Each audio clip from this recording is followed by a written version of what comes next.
Doesn't get much smaller than this. I call these minis cubes, and they are the tiniest PCs around for when portability or space savings are crucial. So far, we've looked at a couple over the years, and they've been better than I expected. With so little space, there's not a lot to work with, especially on the cooling front, and GMKtec's NucBox G5 does differentiate itself from the previous cubes reviewed on this channel by featuring Intel's N97 processor, an uncommon and strangely named CPU since it's a bit faster than the N100. But when have CPU naming schemes ever made much sense? Never, that's when. Anyway, the N97 has 4 cores, 4 threads with UHD graphics, but higher clocks on both the CPU and iGPU than the N100. Whether it hits those clocks all depends on thermals being up to snuff. So, we're going to see how it holds up against the competition. Right after this message. EaseUS Partition Master Professional is a comprehensive storage partitioning app for your PC or server. Resize and extend partitions, clone OS drives, convert MBR to GPT, and even recover lost or broken partitions. Find out more in the video description. GMKtec's NucBox G5 is tiny and easily fits in the pocket. It's a simple and pretty solid plastic box, which the average person won't believe is an actual PC. This teal colored one is pretty nice, and my choice over the black one. Oh, and since it is so small and lightweight, stiff cables can move the mini on the desk, so make sure to go floppy. The G5 can be had with 12GB of DDR5 and 512GB SSD storage for $165 after the coupon on Amazon, which is definitely in line with the previous Cube Mini PCs. Ports haven't changed either. 2 USB 3 on the front, 1 on the back, 2 HDMI ports, a Realtek gigabit LAN jack, and USB-C for power. Now unfortunately, you can't get power and display at the same time from the USB-C port, which I think would be a nice feature that's missing. So you still need to use at least one of the HDMI for display. On the side is a microSD card reader, perfect for extra storage or media files. And for wireless, there's a Realtek 8821C, which is budget. And this is the first budget mini I'm starting to test the Bluetooth range with by using an audio speaker to give an indication of its overall wireless range. My audio speaker played uninterrupted at 5 meters or 16 feet, and this is the best result of any mini PC I've tested so far, whether it's budget, mid, or high end. So, well done there. Only the essentials are included in the box with the G5, a USB-C wall power supply, and the mini itself. Underneath, it looks like there are some mounting holes, but no screws or mounting plate are provided. To open it, remove the 4 screws and lift the lid by prying it open. Inside is the M.2 SSD, and if we go further and take off this metal plate, the M.2 wireless card is here. Okay, good to see both are replaceable. With a mini this small, the DDR5 memory is soldered on and not upgradable. There's just no room for RAM slots.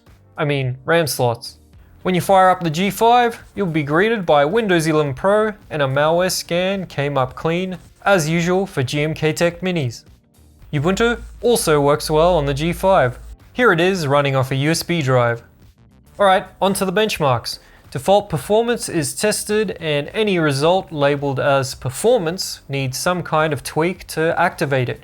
Usually something in the BIOS, and is mentioned in each individual review. But everything is sorted by the default scores. Okay, the low single core score for the GMKtec G5 is due to C states being disabled in the BIOS by default. I'm not sure why. Once enabled, it has one of the better scores as you'd expect. Still not quite up there with the larger Blackview MP80 Mini, which uses the same CPU, but it's close. The multi-core score also depends on the power limit setting in the BIOS. By default, it's not too far off the Blackview, and with the power limit increased, again, pretty close. Geekbench, like Cinebench, shows that enabling C states makes a big difference to single core performance. Surprisingly, multi-core didn't show much improvement with a higher power limit. Either way, it's the best result here. The G5 does well in video encoding, taking one of the top spots at default, though not much of an improvement with a higher power mode. One area this mini falls behind its bigger N97 cousin is in graphics performance. It didn't match the MP80 at default, and the increased power limit didn't help either. Still, it's faster than any N100 Mini by a decent margin. I'm also adding Steel Nomad Lite to the budget benchmarks, and here's the first result. The SSD has decent performance for a SATA drive, but it's not going to compete with the latest NVMe drives. I think it's okay for the price point, and most of the time these budget minis don't have enough PCIe lanes to run NVMe drives at full speed anyway. Alright, time to check if Secure Boot works with Valorant, as it's a requirement for it to actually run. And this is an esports game that plays decently on the N97. Something simpler like Minecraft at 1080p runs pretty well too.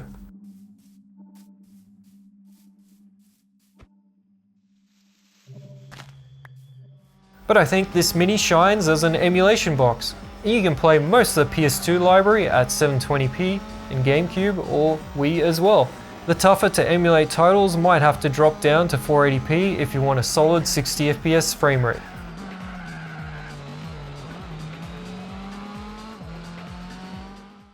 Video editing is possible at 1080p, and Intel's QuickSync does a good job to decode the video and make a smoother editing experience. For smaller projects, it does the job.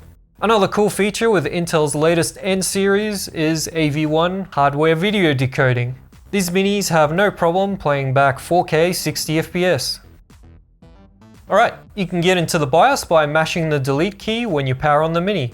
C states is something everyone should enable. Head to advanced using the mouse or arrow keys, then power and performance, find C states and enable it with the enter key.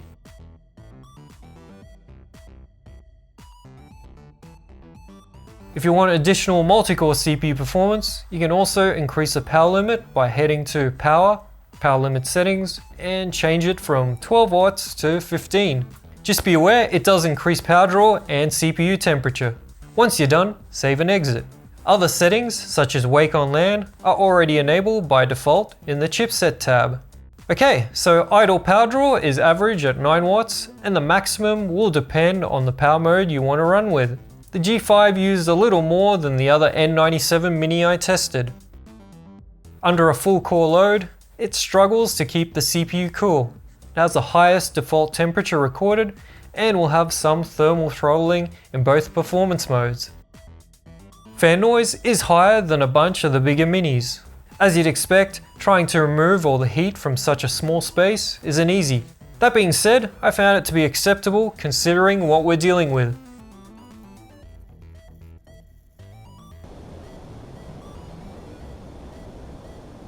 The storage drive did fine. It didn't heat up much during my thrash test. No issues with thermal throttling here. Alright, so let's weigh up its pros and cons. GMKtec's NucBox G5 features Intel's N97 CPU, one of the better ones out of the budget lineup. This makes it the fastest cube I've tested. Wireless range is great. The small size is awesome, and yet it still manages to include a bunch of ports and an SD card slot.